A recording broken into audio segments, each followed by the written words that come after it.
What really happened in Jimi Hendrix's London hotel room on the morning of September 18th is not a story most people know. There are witnesses whose accounts don't match. A manager who may have confessed to something unthinkable, and an official verdict that raised more questions than it answered. This is the dark truth that was buried alongside Jimi Hendrix's. First, I need you to understand the last night of Jimi Hendrix's life.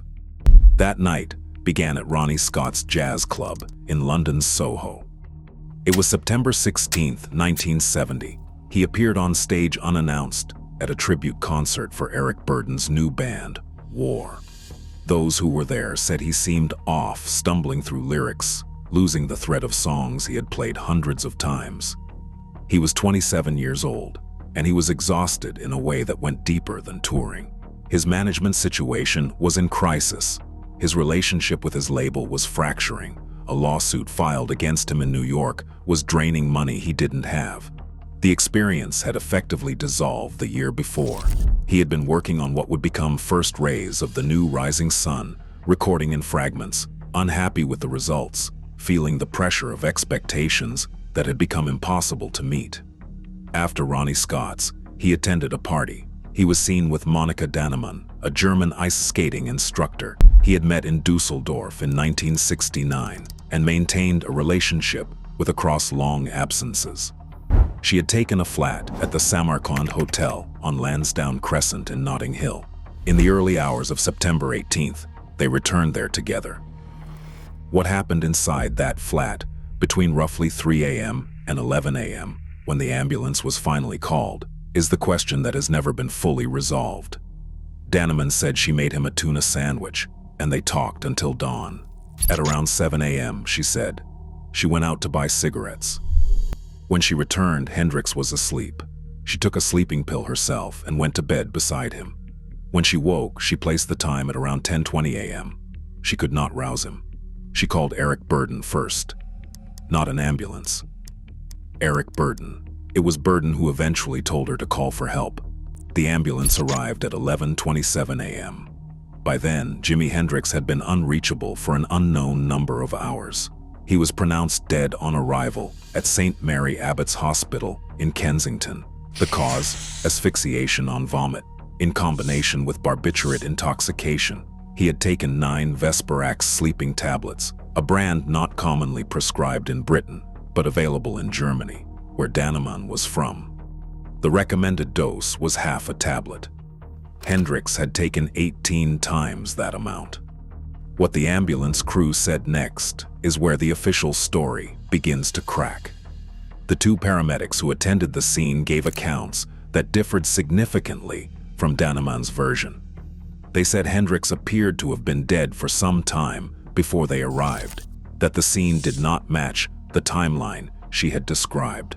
One paramedic, speaking years later, stated that there was wine soaked into his hair and into the pillow beneath his head, an amount that suggested it had been poured rather than spilled in the way a sleeping man might knock over a glass.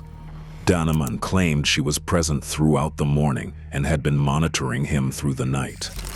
The paramedics described a scene that contradicted that account in ways that were specific and difficult to explain away. Reginald Jones, one of the attending paramedics, later gave detailed testimony about the state of the flat and the condition of the body that raised serious questions about how long Hendrix had actually been in distress before anyone called for help. If he had been checked on regularly, as Dannemann claimed, it was difficult to account for what the paramedics found when they arrived. These details were documented. They were not pursued by any investigating authority. The coroner recorded an open verdict, meaning the evidence was insufficient to determine whether the death was accidental, deliberate, or something else entirely. In British law, an open verdict is not an exoneration, and it is not a conclusion. It is an admission that the truth was not found. That open verdict has never been revisited. Eric Burdon went public within days of the death. He told the press that Hendrix had left a suicide note, a poem, he said, that he had found at the flat.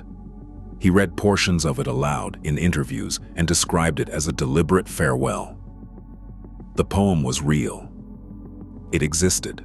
Hendrix had written it, likely in the days before he died. But multiple people who knew Hendrix well, including journalist and close friend Sharon Lawrence, one of the last people to see him alive before he flew to England, said it was not a suicide note. It was a piece of writing, one of many. Hendrix wrote constantly. Fragments of lyrics, observations, half-finished philosophical thoughts scrawled on hotel stationery and the backs of receipts. Lawrence, who spent considerable time with him in his final months in America and documented those conversations extensively, said that interpreting that poem as a farewell was a profound misreading of how his mind worked. She said Burden, in his grief, had reached for meaning that was simply not there. Burden eventually retracted the claim. He said he had been wrong, that he had been in shock, that he had needed there to be an explanation for something that had no clean explanation. But the damage was done. The suicide narrative attached itself to the story and never fully let go. For years, it became the default framing, the tortured genius who could not carry the weight of his own legend. The people closest to him in his final year said consistently that was not the man they recognized. He was stressed, he was exhausted, he was in legal trouble and creatively frustrated, but he was also planning. He was talking about new directions, new collaborators, new sounds he wanted to make. He had recently told people close to him that he wanted to study orchestration formally, to understand the theoretical foundations of what he had been doing instinctively for a decade. He had spoken about wanting to record with Miles Davis. He had mentioned Gil Evans by name. That is not the behavior of a man saying goodbye. The most explosive element of the Hendrix case did not surface publicly until years after his death.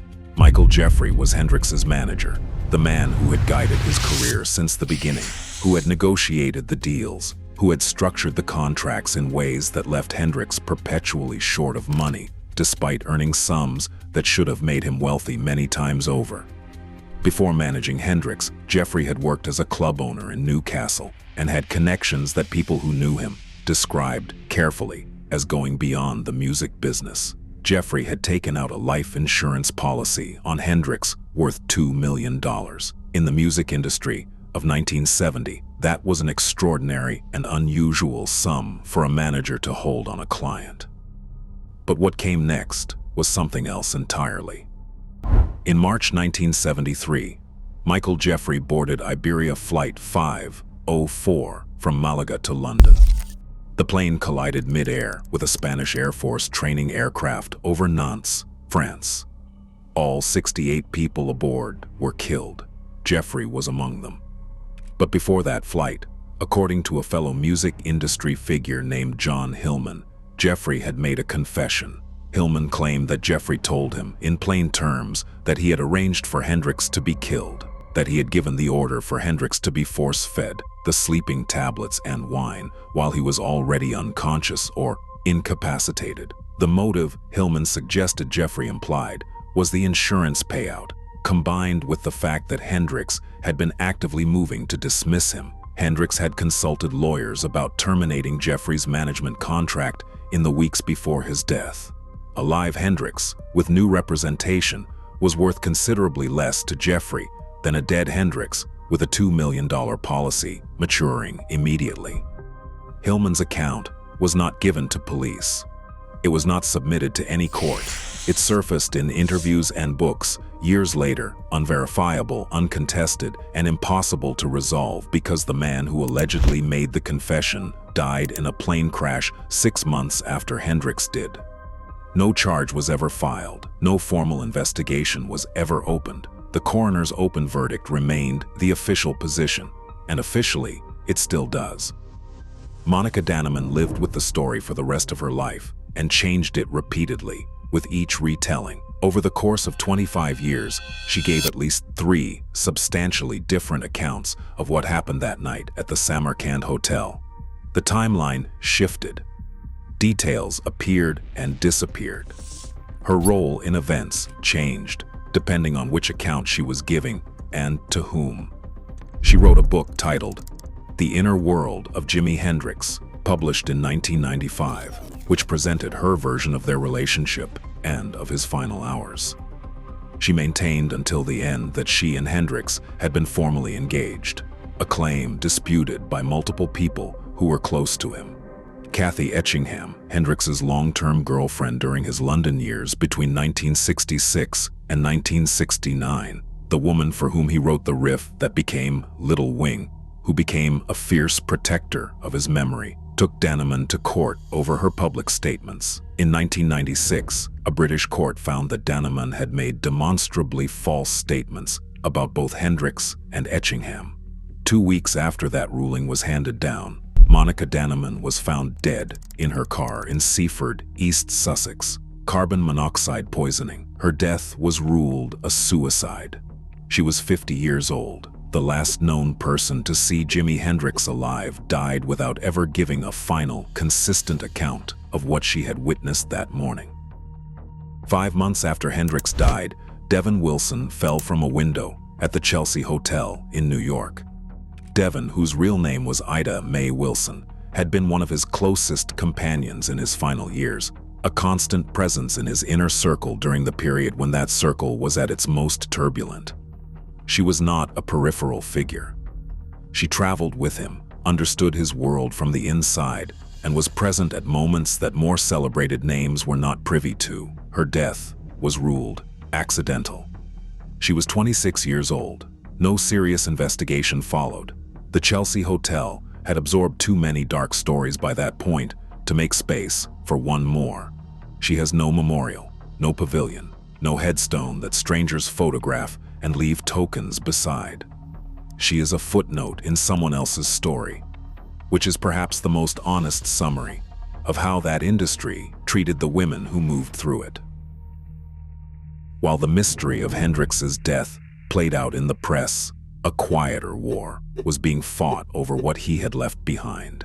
Al Hendrix, Jimi's father, who had raised him in Seattle after a painful childhood that included years being shuttled between relatives, while Al served overseas, spent the better part of 3 decades trying to reclaim his son's name.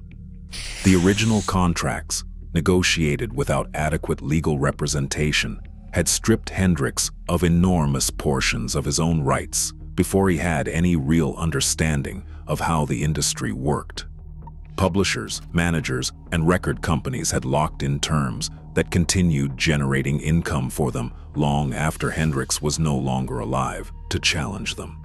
Al fought through the courts with patience and with the specific tenacity of a man who had watched his son be exploited and intended to see it corrected. In 1995, after a legal battle that consumed much of his later life, he regained control of the Hendrix estate through a company called Experience Hendrix, LLC. He was in his 70s by the time the battle was won. Al Hendrix died in 2002. The same year, the new pavilion at Greenwood was dedicated and his son was formally reinterred. He had lived just long enough to see it done. He is buried at Greenwood Memorial Park in Renton, Washington, a few feet from his son.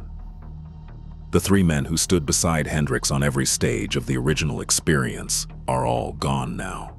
Noel Redding, the bassist who frequently clashed with Hendrix over creative direction, who felt progressively sidelined as the band expanded beyond the original trio, died in May 2003.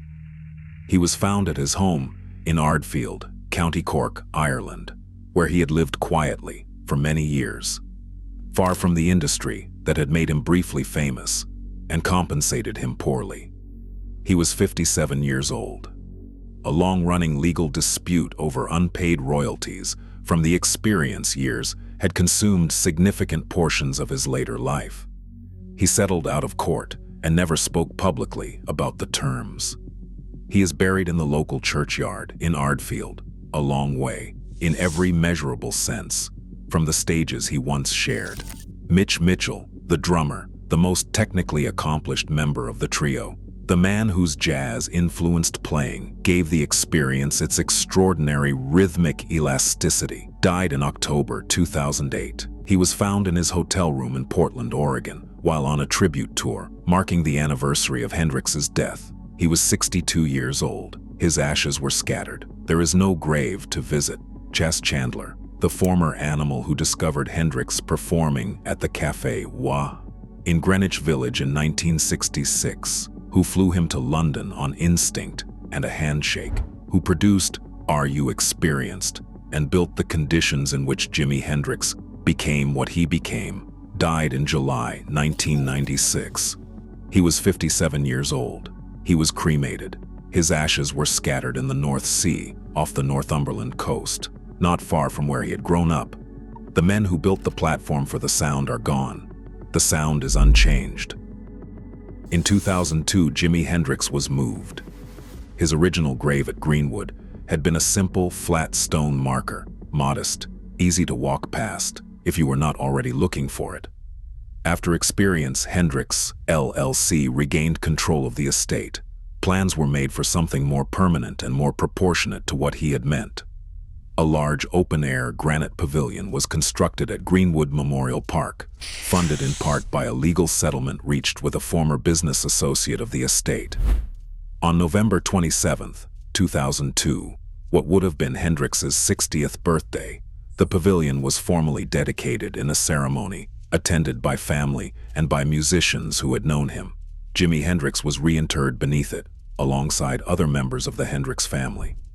The structure is open-sided, with a curved roof, supported by granite columns, and a central grave marker, surrounded by enough space for visitors to gather and stay a while. The inscription reads, "Forever in our hearts." No catalog of albums, no list of awards, no enumeration of the ways he changed the history of music. Just that, we end where we began, Greenwood Memorial Park, Renton, Washington, a suburb of Seattle, 30 minutes from where he was born, into a family that had very little. He made it to London, to Monterey, to Woodstock, to the Apollo, to the top of the charts in a dozen countries simultaneously, to a level of fame that had no obvious precedent in popular music. But this is where he came back to. People still leave things at the pavilion. Guitar picks, handwritten notes, photographs taken at concerts that happened before some of those visitors were born. The full truth of what happened at the Samarkand Hotel on the morning of September 18, 1970, is in all likelihood gone with the people who were in that room. Daneman is dead. Jeffrey is dead. The paramedics gave their accounts to anyone willing to listen, and the official record did not adjust to accommodate what they said.